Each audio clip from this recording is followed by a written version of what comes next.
this video we're going to look at how we can use the calculator to do standard form. So the key thing is there's a button on your calculator. It's normally along the bottom row and it is times 10 to the power of x. So I'm just going to show you how you would put in a number. So say you wanted to put in number 4 times 10 to the power of 6. You would hit 4, then you would hit your times 10 to the power of x button, and then you would hit 6. And that would give you 4 times 10 to the power of 6. So it really is very, very easy.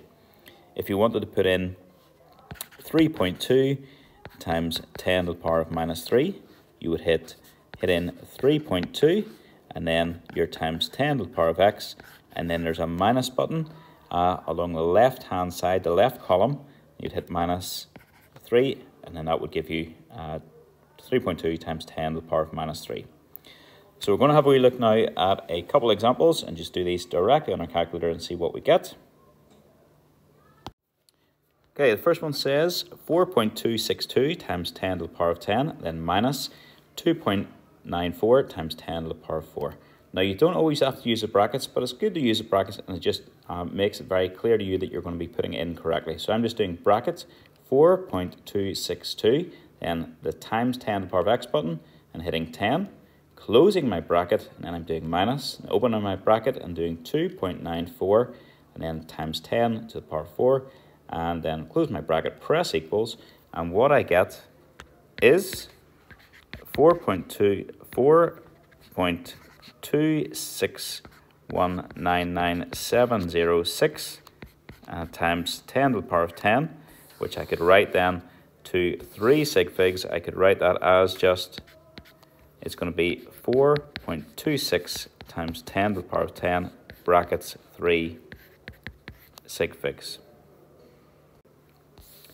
Okay, next one, same idea. I'm going to do 1.4 times 10 to the power of 2, and then I'm doing that times 3.1 and times 10 to the power of the minus button and then the 4, and see what we get. Okay, when I do that one into my calculator, what I get is, and I had to use the brackets for that one, 217 over 500. 5,000, sorry. If I press my SD button, what that gives me is 0.0434, which isn't in standard form, so it's in standard form it's going to be 4.34 times 10 to the minus 2. Next one, on my calculator I'm doing brackets 9.91 times 10 to the power of then the minus 5, close your bracket, and divided by brackets 1.34 times 10 to the power of and then 6, close your bracket, press equals, and what I get, I'm just going to go straight to my answer in 3 significant figures. Actually I'm not, because of what it is. 1 second, we'll see what I mean.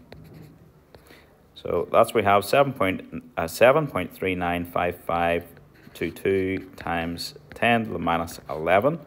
So the 3 sig figs, because the 5 is my check figure, which rounds up to 9, which then corresponding rounds up to 3, so it's 7.40 times 10 to the minus 11, and that again is the 3 sig figs.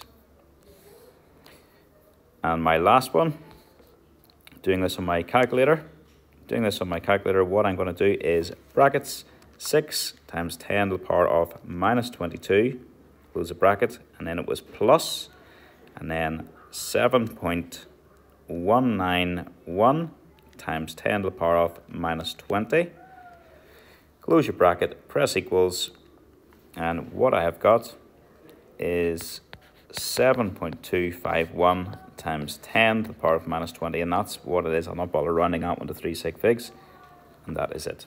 So there you can see, using your times 10 to the power of x button on your calculator makes things very, very easy.